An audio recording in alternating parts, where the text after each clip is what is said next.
Thank you for staying with us. Now, I mentioned when we now started today's program that the UN is celebrating many days this week. One of those days includes World Water Day. And to discuss this and water prevention and an upcoming conference on water loss management is the Honourable Marvin Gonzales, Minister of Public Utilities. Thank you, Minister, for joining us. Thank you very much. Good morning, and good morning to all the viewers. Good morning, Trinidad and Tobago. It's always a pleasure to be on WESN. Good morning. Thank you for including us this morning. We appreciate you. All right. So we want to talk about water loss. We'll get to the conference shortly, but we want to talk about water loss and what it means for Trinidad and Tobago. Are we experiencing or seeing signs of water loss? Of course, the issue of water loss has always been one of the key problems in the water sector in Trinidad and Tobago, affecting WASA's ability to distribute water and to get water to all of its intended customers, the various categories of customers.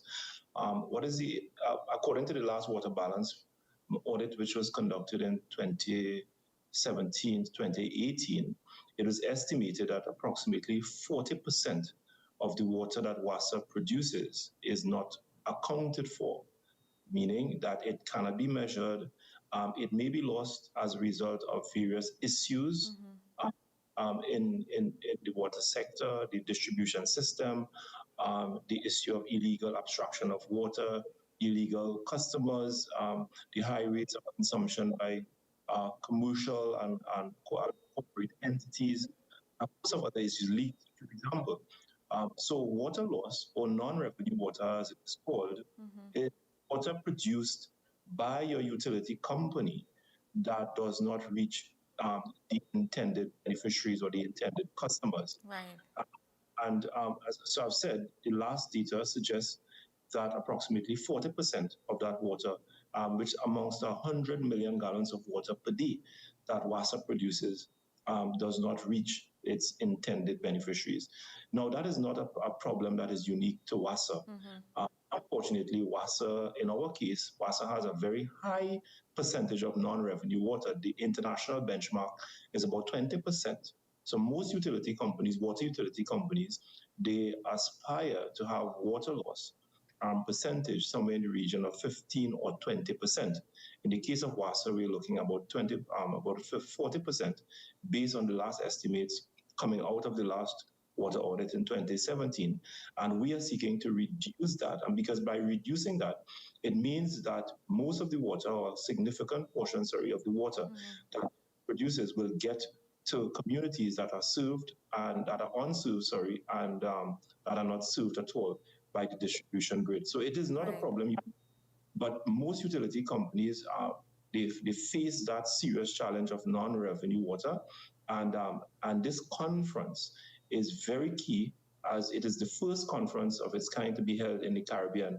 And Trinidad and Tobago is very privileged to be the host country and the first country in the Caribbean to host such a conference, where over 150 practitioners, experts in the water sector will be coming to Trinidad at the Trinidad Hilton to share their experiences, to share case studies, to share some of the challenges that they face in their respective countries with our local and regional practitioners, so that the issue of non-revenue water, water loss, can be front and center as we seek to transform the Water and Sewage Authority. Yes. Talk to us about the significance of this conference being held in the Caribbean region.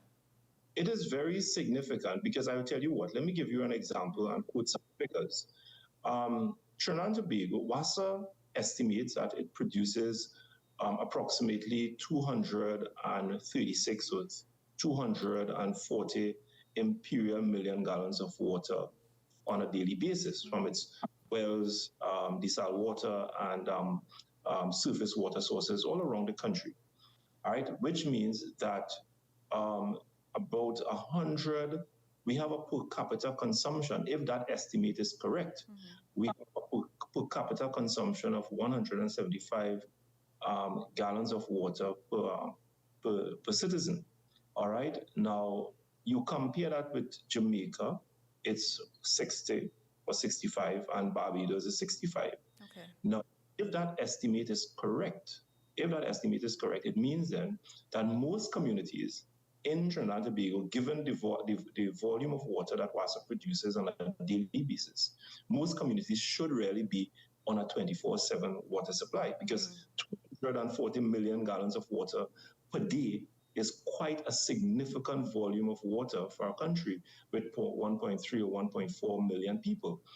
Another example that I can give is the North Oropouche Water Treatment Plant, which is a plant that is over maybe 30 years old, located in Valencia. That plant produces approximately 20 million gallons of water per day, serving just about 130,000 citizens in East Trinidad, from Manzanilla to Sangre Grande, all the way down to Five Rivers, Malabar, Maloney, La Joqueta, and those places. 20 million gallons of water per day means that every home should have access to a 24/7 water supply. 20 million gallons of water is quite a lot of water. Right. When you look, but unfortunately, when you do the water balance, a significant portion or percentage of that water is not accounted for, meaning a lot of customers that are consuming water, they are not on WASA database. You have large companies extracting water and not paying for the water that they are actually consuming. They are large consumers of water. So you have, and then you may have leaks on your system. Your main transmission system, 42-inch pipeline, 8-inch, 6-inch pipelines may have leaks. So a significant percentage of that water is lost as a result of aging infrastructure, as a result of leaks on your distribution system. So this conference is very key because it brings international experts so that we can look at the various technologies and the various strategies in how you tackle this very pervasive problem of water loss on our distribution network. Because I tell you what, it is not about getting more wells. It is not about getting more surface water sources. If you do not tackle the intractable problem of not being able to track and to monitor and to account for your high level of water that is not reaching the customers. Getting additional water means that your non-revenue water percentage would just exactly. So it is all about maximizing what you currently have so that you can identify the losses that you have, the significant losses that you have in your system, get the water so that you can redistribute to communities that are unserved and underserved. And it is a more financially responsible and prudent way in which you improve water supply to the country, as opposed to asking the taxpayers to fund millions and millions of dollars in changing over pipelines, in getting more wells, in rehabilitating your infrastructure. These things, yes, are very, very important where it is necessary, but maximizing what you currently have, optimizing what you currently have is very, very key and a central pillar towards ensuring that we have a sustainable water supply. As I said, it is not a problem unique to Trinidad and Tobago, but safe to say, but in Trinidad and Tobago, we have a very high percentage of non-revenue water loss, 40%, if we were to accept the data presented by WASA. And we are seeking to reduce that. And by reducing that, we can have access to an additional 100 million gallons of water that can become available so that we can distribute to communities that are water stretched. Right. How do we, because I mean, you're talking about the water that we produce. So it's not a matter of lacking in production of the water. It's in terms of, boosting the management of the water loss. How can we transform the water sector in Trinidad and Tobago so that we can maximize on this? Right. So the transformation of the water sector is a multifaceted undertaking, and it must be tackled from various angles.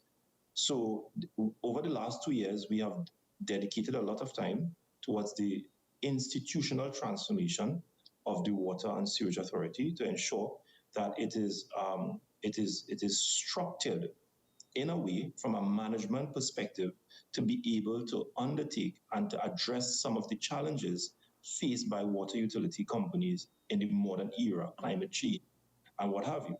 When we looked at WASA and the way in which it is structured, we, as the government, we have recognized based on the reports that were submitted to us and all these things, that WASA is not properly structured from a governance perspective to tackle some of the myriad problems that utility companies face. So the transformation of the authority is one way in which we are tackling the problem of, not having a sustainable water supply to not only this generation, but to future generations. And very soon, I am hoping that by the end of April, we will have a new executive leadership and a new structure that will allow the utility company to tackle some of the modern challenges that utility companies face all around the world, ensuring that all of the technological advancements that other utilities company use in the distribution of water, ensuring that your level of service is such that customers and the amount of disruptions that you have on a regular basis is significantly reduced, and that customers can see and feel and experience a different level of service. The technology, we have several technologies that are available, creating a smart water network, ensuring that when you have disruptions in your system, that you are notified in real time when those disruptions occur, so that you can send a response team. Hello, are you there? Yes, I'm hearing you. Yeah. So that you can send a response team to address the problem by creating this smart water network. So in the transformation of the authority, we are ensuring that technology will also play a key role in addressing some of the problems that we have. So we would have deployed a number of sensors and telemetric devices all over WASA's infrastructure, so that when you have breakage, when you have leakage, when you have disruptions in certain areas, you are notified in real time, so that the authority can send repair crews to address a problem without allowing citizens to undergo weeks and months without water supply. And that is the only way in which the issue can come to the fore. They can, they would not have to call the media to complain that we haven't had water for weeks, we haven't had water for months. With some of these technological advancements and what we are deploying in the system, by the end of the year or so, we would be able, through a central command system, would be able to identify when problems occur, so that you can respond to those problems in a timely manner, thereby improving and increasing the levels of service that you provide to our customers. So, what is the timeline? What is the timeline for this to be implemented, something like this? Because it seems like a big undertaking. It is a massive undertaking, and it is being implemented as we speak. We have already acquired over 300 data loggers, and some of those data loggers are being deployed on the system. We are presently putting together our main command system, and we will invite the media when that command center is being commissioned, hopefully by the end of next month. And in that command center, you would see the entire distribution system all across Trinidad and Tobago, the pressures being monitored, whether or not WASA is complying with the schedules in various areas around the country. And if it is not responding or complying with the schedules given, the reason why. Do you have a break on your system? Do you have a leak? Do you have a pump going down? All of these things will now be monitored in real time, so that we can send repair crews immediately to respond to the problem, so that we can reduce the impact that it is going to have on communities. Before I came in, the company was actually operating in the dark. You would only know of a water disruption in a community when people start to burn tires on the road, or when they write letters to the editor, or they call for a protest and what have you. It was literally operating in the dark. You had no clue or no avenue to determine what is happening in the various districts all across Trinidad and Tobago. It is still happening, but to a lesser extent. But as we roll out our technological and our advancements all across the distribution network, you would see these things happening on a less frequent basis, because we are now monitoring in real time what is actually happening all across Trinidad and Tobago. It is very exciting. And the $80 million loan that we've US loan that we've gotten from the IDB recently, a significant portion of that will be on technology. You understand? And creating this smart water network all across Trinidad and Tobago. But to come back to the issue of water loss, I can tell you, over a year ago, WASA had a backlog of leaks of about 5,000 backlog of leaks on its system. And we tackled this problem and we put all the resources and we do everything to reduce this backlog. And I can tell you today, because of our relentless effort to reduce leaks on WASA's distribution or WASA system, we were able to eradicate this backlog. So currently, we have approximately 600 more leaks. They are not in the stage. We have about 600 more leaks, reported leaks on the system, and we are seeking to eradicate all of those leaks by the 24th of March, so that by the end of this month, beginning in April, we are launching a leak repair app that will allow customers to report leaks wherever they are from their mobile phones, etc. And once that leak, and it is GPS, you will have the GPS location of that leak, you will have a photograph of that leak being uploaded onto the system. The utility company not being able to respond timely because of this backlog that was preventing them from responding to those leaks in a timely manner. Now that we have eradicated the leak backlog of 5,000, the utility company will now be able to respond to every report of leak within a period of 24 to 48 hours, thereby saving millions of gallons of water that can potentially waste by not responding to your reports of leaks in a timely manner. Right. I have one more question before we wrap, and this is to do with the rotational water schedule. Is it operating right now? I mean, ideally, we would want that persons don't have to rely on getting water once a week, twice a week only, right? Is it operating right now at optimal level? And can this be sustained in a prolonged basis? Because we have, we know that it's not the water production issue. We know that water is being produced. But is it that we have the manpower, we have the resources? Because we had issues in Freeport recently, and I believe some people are still experiencing it with no water or waiting on the truck-borne water to get to them. So what can you say on that? All right. So I have, when I became minister, I made it abundantly clear that I'm not satisfied. And as long as I'm minister, I'm going to be putting some focus on communities that have a water schedule of 24/2. Right. Until 1 day, 9, 1, and 7 days. I mean, it is ridiculous. And it is fortunate that we have communities in Trinidad with so much water being produced on a daily basis. You have so many communities getting water once every 9 days, once every 7 days. Now, there are a number of reasons for that, I can tell you. When you continue to expand communities, construct homes, have more gated communities, people putting large swimming pools, putting more HDC homes, and expanding the demand on your system without improving your utility infrastructure, electricity and water, increasing production because you will have more demand. Right.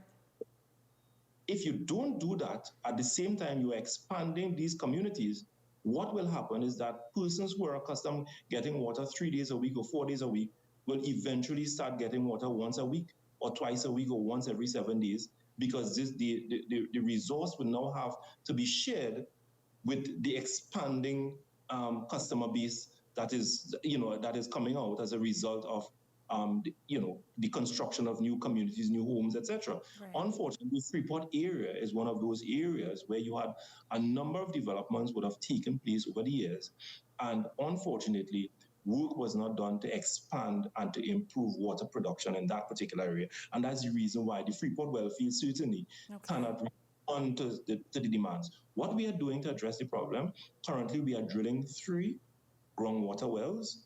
Currently, that is happening at this point. Recently, 2 weeks ago, 1 well was successfully drilled. We are going to be drilling 2 more.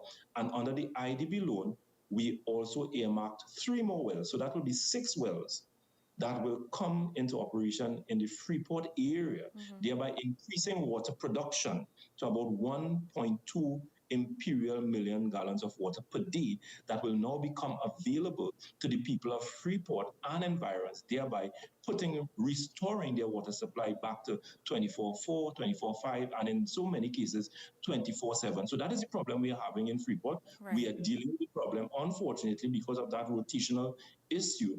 When you have disruptions on your plant and disruptions on your main transmission line, 10-inch line, 6-inch line, it is very easy that those communities that get water once every 7 days, they can go for 2 weeks because they would have missed that rotation as a result of disruption on their transmission line or disruption at the plant. And there were a number of disruptions in the Freeport area that impacted the water supply, and thereby WASA could not have responded to the schedules. But my information is that the lines were repaired, the water treatment plant, the issue there was stabilized, was repaired, and most of the communities would have returned to their schedule.